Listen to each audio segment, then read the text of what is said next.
Құрметті қоғамдық тыңдаушыға қатысушылар, өзімді таныстыруға рұқсат етіңіздер. Сайытес ауылдық округ әкімінің аппараты бас маман Салтанат Қолғанатқызы Дәлеуова. Қоғамдық тыңдауды төрағасы ретінде таныстырып отырмын. Бүгін біз Қазақстан Республикасының экологиялық кодексінің 73-ші бабын орындау мақсатында келесі жобалар бойынша қоғамдық тыңдаулар өткізгелі отырмыз. Қоғамдық тыңдаудың тақырыбы Арыстан кен орнындағы жобалық тереңдігі 3100 метр, нөмірі 603, 607, 608, 609, 11, 12, 13, 14, 15, 16, 17, 18, 19, 620, 21, 22, 23, 624, 25, 26 өндіруші ұғымалардың құрылысына арналған топтық техникалық жобаға арналған қоршаған ортаны қорғау бөлімі және қоса берілетін қоршаған ортаны қорғау жөніндегі іс-шаралар жоспары жобасы бойынша қоғамдық тыңдауға жиналып отырмыз. Қоғамдық тыңдауға өткізу қағидаларына сәйкес жүргізіледі. Қағидаларға сәйкес қазіргі қатысушылардың қарапайым көпшілік даусымен қоғамдық тыңдаудың қатысысын сайлап аламыз. Ол үшін ұсыныс Нұрбердиева Азада. Қарсылық жоқ қой? Әрі қарай қоғамдық тыңдауды өткізу регламентін бекітіп, баяндамашы сөз сөйлеу 10-15 минутқа, содан кейін барып сұрақтар қойылып, енді өз кезегінде баяндамашыны тыңдаймыз. Қайырлы күн. Бүгінгі қоғамдық тыңдауға келген қатысушылар, сіздерді көргеніме қуаныштымын. Бүгінгі баяндама тақырыбы Арыстан кен орнындағы жобалық тереңдігі 3100 метр болатын номер 603, 607, 608, 609, 611, 12, 13, 14, 15, 16, 17, 18, 19, 20, 21, 22, 23, 24, 25, 26 өндіруші ұғымалардың құрылысына арналған топтық техникалық жобаға арналған қоршаған ортаны қорғау бөлімі және оған қоса берілетін қоршаған ортаны қорғау жөніндегі іс-шаралар жоспары. Бүгінгі жобаланатын нысанның орналасқан жері туралы ақпарат. Зерттеу нысаны Арстановская кен орнының игеру жүйесі. Арстановская кен орны Қазақстан Республикасының Маңғыстау облысы, Маңғыстау ауданында Үстірт қыратының солтүстік батыс бөлігінде орналасқан. Географиялық тұрғыдан алғанда кен орны аумағы Үстірт қыратының солтүстік батыс бөлігіне сәйкес келеді. Ауданның климаты күрт континенттік, ауа температурасының тәуліктік және маусымдық ауытқулары айқын байқалады. Ең жылы айдың орташа температурасы 27,6 градус, ал ең жоғары температура 45 градусқа дейін жетеді.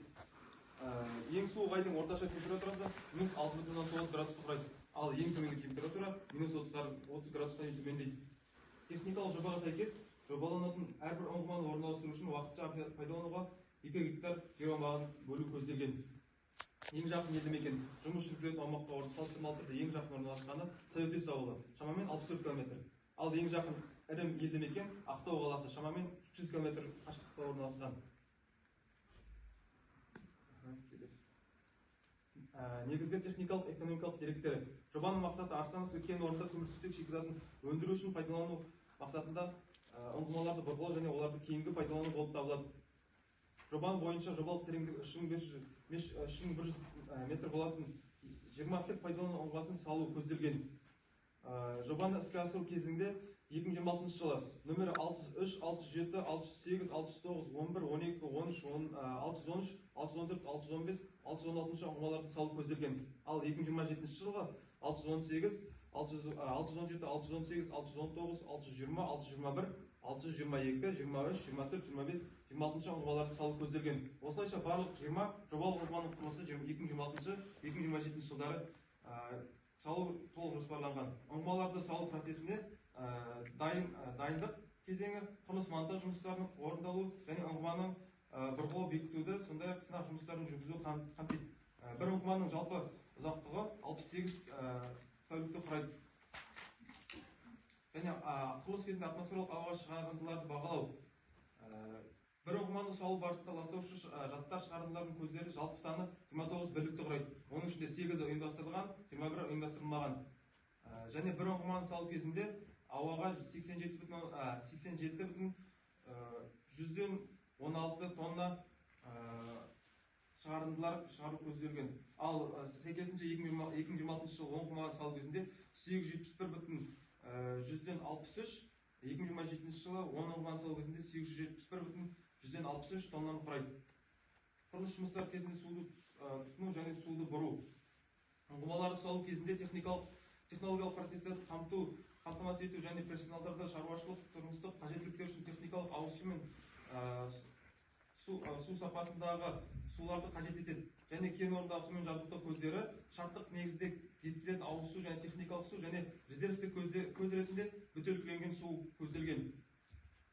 Сулар келесі мақсаттарда пайдаланылады. Олар шаруашылық тұрмыстық қажеттіліктерге және өндірістік қажеттіліктерге. Шаруашылық тұрмыстық қажеттіліктерге ауыз су шығыны 2026 жылы 10 құбылаға сәйкесінше тәулігіне 44,3 литр куб және 2027 жылы сәйкесінше 44,121 метр куб құрайды.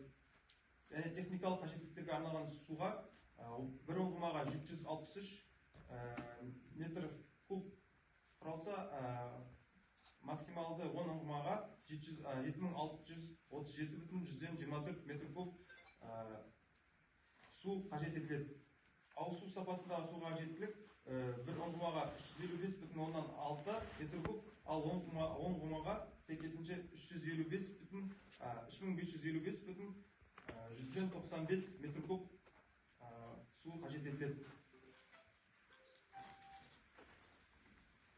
Келесі слайд. Құрылыс жұмыстары кезеңдерде қалдықтарды басқару. Кен орнын игеру процесінде әртүрлі қалдықтардың түзілуімен қатар жүргізіледі. Жоспарланып отырған жұмыстар барысында қалдықтардың екі негізгі тобы қалыптасады. Олар өндірістік және коммуналдық қалдықтар. Коммуналдық түзілетін қалдықтардың құрамы мен көлемі қолданылатын техникалық процестерге және орындалатын өндірістік операцияларға байланысты болады. Және қалдықтарды жинау және тасымалдау. Кәсіпорын қалдықтарын жинау, әкету және әртүрлі қалдық түрлерін кәдеге жарату процесі оңтайландыру мақсатында оларды бөлек жинау жоспарланады. Және қолданыстағы экологиялық заңнамаға сәйкес қалдықтарды олардың түзілу орындарына уақытша сақтау мерзіміне нормативтік мерзімінен 6 айдан аспайды. Және одан артық сақталмайды. Құрылыс кезеңінде қалдықтарды жинау лимиттері. Бір ұңғымаға 840 тонна, ал 2026 жылы 10 ұңғымаға 8407 тонна жинақтау лимиттері қарастырылған. 2027 жылға 10 ұңғымаға 8407 тонна қалдық жинақтау лимиттері қарастырылған. Әсерді төмендету факторлары мен іс-шаралар. Жобалық шешімдерді іске асыру табиғи компоненттерге және халықтың денсаулығына әсер етумен қатар жүреді. Атмосфераға әсер ету факторлары негізгі және қосалқы жабдықтардың жұмысы, шу әсері, төмендету шаралары, жабдықтардың алдын алу және бақылау, шығарындыларға қарсы жабдықтарды қолдану, атмосфералық ауаның жай-күйін бақылау. Жер қойнауын әсер ету факторлары: термоэрозия, шөгу, грифон түзілу, қабаттардың ағуы, төмендету шаралары, су өткізгіш қабаттарды оқшаулау, жерасты және жер үсті жабдықтардың герметикалығын қамтамасыз ету, әртүрлі құрылыстарды орналастыру мұқият жоспарлау. Топыраққа әсер ету, топырақ өсімдік қабатының бұзылуы және ластануы. Және оның төмендету шаралары топырақтың жай-күйін бақылау, жүйесін құру, авариялық төгінділердің алдын алу және жою, көліктің жолдан тыс қозғалуына тыйым салу.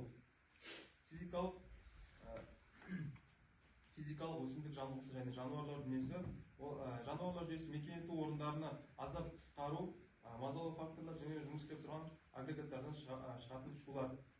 Төмендету шаралары: арнайы қоршаулар салу, қалдықтарын орналастыру орындарын абаттандыру, объектілер мен құрылыстарда белгіленген белгілер орнату. Қорытындылай келе, қоршаған ортаның әрбір компоненті бойынша жоғарыда аталған өлшемдердің талдай отырып, жобалық шешімдерді іске асыру қоршаған ортаға қауіпті әсер әкелмейді деп күтуге болады. Осы жоба аясында табиғи орта компоненттеріне теріс әсер ететін көздер қарастырылып, жобалық шешімдерді іске асыру барысында қоршаған ортаға жағымсыз әсерді төмендетуге бағытталған табиғатты қорғау іс-шаралары көзделген. 2026-27 жылдар кезеңінде арналған қоршаған ортаны қорғау жөнінде іс-шаралар жоспары келесі шараларды қамтиды. Олар: жер қазу жұмыстары кезінде шаңды басу жұмыстарын жүргізу, аумақты қоқыстан тазарту, кен орнында түзілетін қалдықтарды сұрыптау, бұрғылау қалдықтарын мамандырылған кәсіпорындармен жасалған шарттарға сәйкес шығару және кәдеге жарату, контейнерлердің жарамдылығын бақылау, тұрмыстық қатты қалдықтар мен өндірістік қалдықтардың мамандандырылған кәсіпорындармен жасалған шарттарға сәйкес шығару. Экологиялық бақылауды ұйымдастыру бойынша ұсынымдар берілген. Жобада көзделген қоршаған ортаны қорғау және сақтау жөніндегі іс-шаралар Қазақстан Республикасында жүргізіліп отырған экологиялық саясатқа сәйкес келеді. Жобалық шешімдерді іске асыру барысында қолданылатын конструктивті шешімдер мен қауіпсіздік шаралары төмендегіні қамтамасыз етеді. Олар: жұмыстардың қауіпсіздігін, қызметкерлердің денсаулығын қорғауды және қоршаған ортаның экологиялық тұрақтылығын сақтауды. Назарларыңызға рахмет. Сұрақтар ма баяндамаға байланысты? Сұрақтарыңыз бар ма? Экология сұрақ бар ма? Менде сұрақ бар.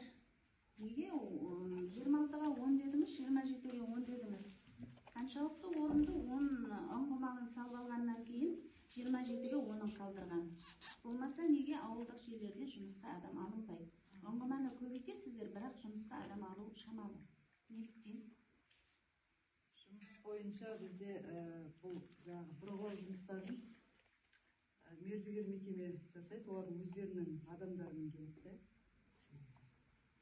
Подрядный компания жасайды. 10-ын саламыз деп отырсыз ғой 26-ға жоспар бойынша. Ал 27-ге 10-ын неге келесі жылға жоспарламаған? Қазір неге оны жоспарға тығып жіберіп отыр? Қалай білесіз сіз ұңғыманың шығара алатын мұнай немесе газдың шығатынын? Салынып тұр 10-ы. Ал келесі 27-ге ол шыға ма шықпай ма, кім біледі оны? Неге оны жоспарға салып жіберіп отырсыздар? Солай жобада қарастырылған ғой, 26-ға бөлінген, сосын 27-ші жылға бөлінген. Ол шыға ма шықпай ма дегенде, ол да бізге белгісіз, ол да мұнай шыға ма шықпай ма белгісіз. Соны енді белгісіз болғаннан кейін 27-ге 10 ұңғыманы қоспау керек сияқты меніңше. Сіздер қалай ойлайсыздар, тыңдаушылар? Неге соған мұқият қарамайсыздар? Өзі сіз сияқты ойлаймыз. Келесі жылға тағы жоспарланған. Неге оның алдында 5 жылға оның жоспарланады. Жоспарланады 5 жылға. Қазір 2 жылға. Анализ разработка месторождения деген үлкен проект бар, жоба, сол жақта қарастырылып негізі барлығы да, үлкен жобада. Сосын мынау каждый жылға бөлінеді, бұрыннан солай әр жылға 10 ұңғымадан бөлінген. Сол үшін мына қазіргі өзінің РОСқа, қоршаған ортаны қорғау бөліміне бөліп салынғанда жылға. Енді мысалға біздер өтініп отырмыз ғой.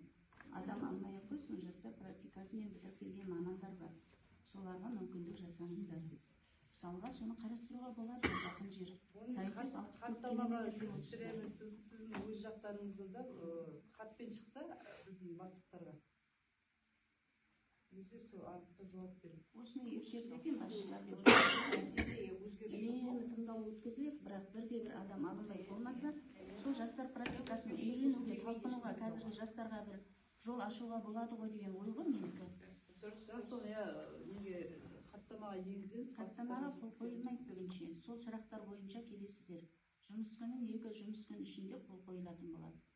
Осы мәселелердің бәрі қарастырылып, кірістірілу керек. Негізгі жұмысқа тұрғызу деген бұл біздің өтінішіміз бойынша ешқандай не орындалмайды. Неліктен? Жақсы, бастықтар жеткіземіз. Басқа сұрақ бар ма? Ешқандай нәтиже жоқ қой, 10 жерден жиналыс болып жатыр. Қайта келіп жатыр. Бәріміз үмітпен келеміз, бірақ ешқандай нәтиже жоқ. Сосын халық та келмейді ғой бұндай жиналысқа. Біз ладно іште жүрген соң отыр. Сіздердің қағаз жүзінде жоспарлар орындалып жатыр, ішінде жоқ. Басқа тыңдаушыларға жоқ па сұрақ? Экологиядан жоқ па? Департамент сұрақтарыңыз жоқ па? Управление, сұрақ, Сабина, сұрақ бар ма сізде?